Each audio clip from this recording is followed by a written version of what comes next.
Our Bible word is Romans 8 verse 26. Likewise, the Spirit also helps in our weaknesses, for we do not know what we should pray for as we ought, but the Spirit Himself makes intercession for us with groanings which cannot be uttered. So this is the Apostle Paul. He's writing to the Romans. He plans to visit them in the future. He wasn't there before. And in Romans, Paul introduces himself, and he also explains his understanding of the gospel. And in Romans, we find the most systematic exposition or explanation of the gospel by Paul, and also the reason why the gospel has come about and the life and ministry of Jesus. And so Paul, in the first 8 chapters, he explains the background of Christianity, why it was necessary, what was the background circumstances, what Jesus actually accomplished, and our present situation before he moves on to other topics. So if you look at chapters 1 verses 18 to 3 verses 20, that's where Paul addresses the fundamental problem. It is about God's righteousness versus mankind's righteousness. Mankind was trapped in sin, whether it be Jews or Gentiles. And Paul also comes to the conclusion that all are sinners. That's in chapter 3, verses 9 to 20. So what's the solution to this? And then Paul sets out it's God's saving righteousness by faith. It is by Jesus' faith in His faithfulness, etc., His obedience, whereby mankind has been justified or has been declared righteous. But there's also another problem. The believer has died to sin and the law, but sin and death and the negative impact of the law still plays a role. And that's what Paul discusses in chapters 6 to 7. But then he brings the solution in chapter 8, which is the role of the Spirit. And of course, that's our larger context also for our Bible word.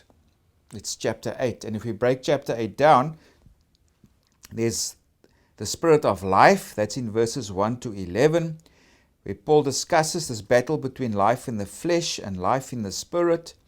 Then there's a spirit of sonship. He addresses in verses 12 to 17. It's the sons of God who are those led by the Spirit.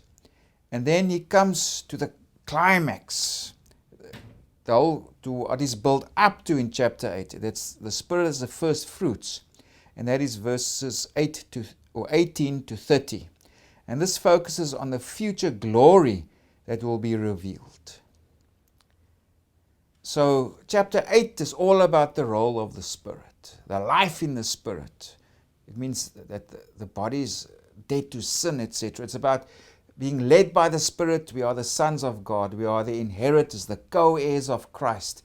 And now also Paul speaks about the people who have received the first fruits of the Spirit and the future glory that will be revealed. And Paul spoke of the suffering also. If we're going to be glorified with Jesus, we must also suffer with Him. But Paul also says the present suffering can't compare with the future glory that will be revealed. And he also, very interestingly, he connects the redemption of human beings also with all of creation. It's not just human beings that are going to be liberated from sin and corruption. The whole cosmos is going to be liberated. If we go to verses 19, Paul says there, "For the earnest expectation of the creation eagerly waits for the revealing of the sons of God." So Paul is here personifying creation. Creation is waiting for God's people to be revealed. In other words, when they will receive the resurrection body, when they will be fully redeemed. And the creation, the cosmos, is waiting for that. In verse 20 he says, "For the creation was subjected to futility, not willingly, but because of Him who subjected it in hope." So Paul is connecting here the liberation of human beings also with what happened with Adam and Eve and the fall. It's with the story of Genesis 1 to 3. Because when Adam and Eve fell into sin, it also somehow brought creation also into a state of corruption. So because of mankind's sin and the fall, creation itself was subjected to futility and meaninglessness, but it only so temporarily. Because if we go to verse 21, it says, because the creation itself also will be delivered from the bondage of corruption into the glorious liberty of the children of God. So even creation, who's now in a state of corruption, will be redeemed or be liberated. So this goes back to the story of Adam. And both creation and humanity is in a state of corruption. But through the ministry of Jesus, they have been set free from the state of corruption. The process of being liberated from it has already begun. And that's true for both creation and also humanity. And Paul also is dependent here on what is known as his Adam Christology. Now, Christology is a fancy word for the person and the work of Jesus, the identity of Jesus, who Jesus is, and also what he has accomplished. And if we go back to Romans 5, specifically there, verses 12 to 21, Paul contrasts the role of Adam and also the role of Jesus as the new Adam. And specifically, if we focus on verses 19, that's now chapter 5, verses 19, Paul says, for as by one man's disobedience many were made sinners. That refers to Adam. So also by one man's obedience many will be made righteous. So Jesus, by his obedience, by his obedient death on the cross, etc., he undid the work of Adam. Adam introduced the world and the cosmos into a state of corruption. But Jesus, he fixed humanity. He redeemed humanity. So he undid the work of Adam. Where Adam brought sin and death and corruption, Jesus completely overturned that and brought about freedom, redemption, and liberation from corruption. So remember this, if you read here chapter 8 and these verses, hold in the back of your mind Genesis 1 to 3. The fall of Adam, the fall of creation into a state of corruption, and Jesus has overturned it. He's now initiated this new process of liberation and redemption for both humanity and also creation as a whole.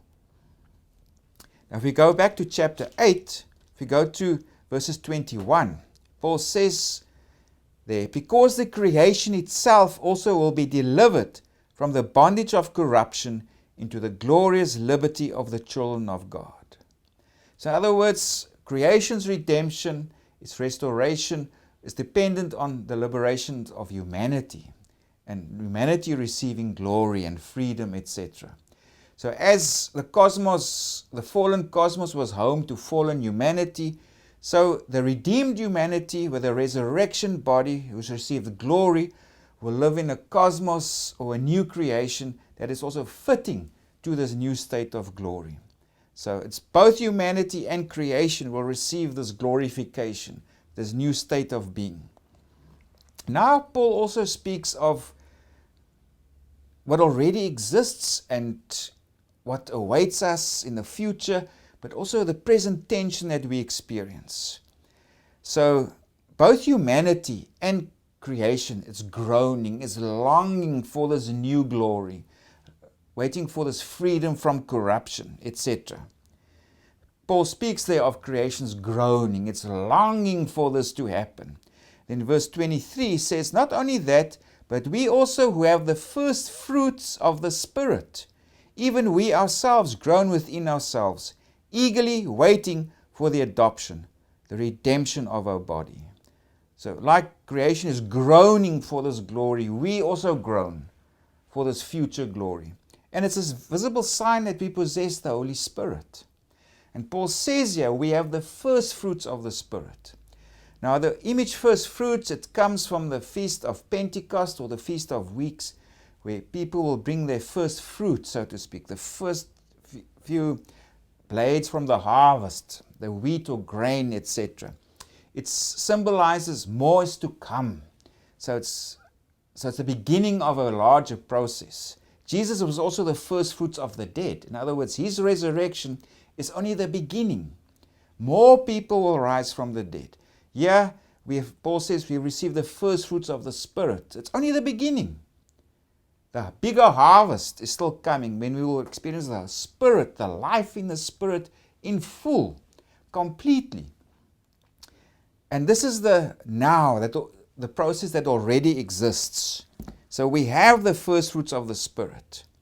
And there is also the not yet that lies in the future. That is when we'll have the redemption of the body. That is when we'll have the spiritual body. And we can read of that in 1 Corinthians 15. So in between now, what we have as the first fruits, there's this tension. Scholars call it the eschatological tension. In other words, this tension about the end times. We're not there yet. Eschatology is the doctrine of the last things. It refers to the resurrection or the return of Jesus, the resurrection of the body, etc. And in this period of tension, there's this suffering and groaning. This is longing for this future glory to be revealed. And now Paul also speaks of the role of the Holy Spirit in this interim period of tension, this period of longing, this period of groaning. We want to escape entirely from this corruption. We want to experience this liberation, this freedom from corruption. And now that's where Paul also speaks of the role of the Holy Spirit, and that's our Bible word. Likewise, the Spirit also helps in our weaknesses, for we do not know what we should pray for as we ought, but the Spirit himself makes intercession for us with groanings which cannot be uttered. So the believer prays, but with inarticulate prayer, with prayer that's just, you don't know what to pray because you're in a state of frustration or loss, and your spirit prays for this desperate help of God to intervene, to liberate. But that is where the Holy Spirit comes in. So even if they do not know what to pray, their frustrated and inarticulate prayers are at the same time the Spirit's prayer on their behalf. So our prayer, which is maybe incoherent because it's frustrated, it comes from a position of frustration, is at the same time the Holy Spirit's prayer. But the beautiful thing is, in verse 27, Paul makes clear, God understands it, because God knows the Spirit. Because the Spirit prays, the Holy Spirit prays with our spirit. So even if our prayer is inarticulate and maybe a form of mumbling or whatever, the Spirit prays and intervenes on our behalf. And the Spirit says, come, redeem us. And God understands this prayer that is offered by the Holy Spirit on our behalf. And this all contributes to the good. That in the end, everything will be well. And then, finally, in verses 29 to 30, Paul reassures everyone, God has initiated this process, and God has already given redemption, etc. And it will happen. Because God has foreknew this, He foreordained this. This is a certainty of our salvation. This is a certainty that we will receive this future glory, this redemption of our body. So, Paul interconnects our story here with the story of creation. Both creation and humanity will be liberated, will be glorified. As human beings, we will receive the redemption of our bodies, future glory. But in this interim period where we are groaning and longing for this future salvation, sometimes not knowing what to pray, that's where the Holy Spirit intervenes and prays with us. Our frustrated prayer is one at the same time the Holy Spirit's prayer to God, and He intercedes on our behalf.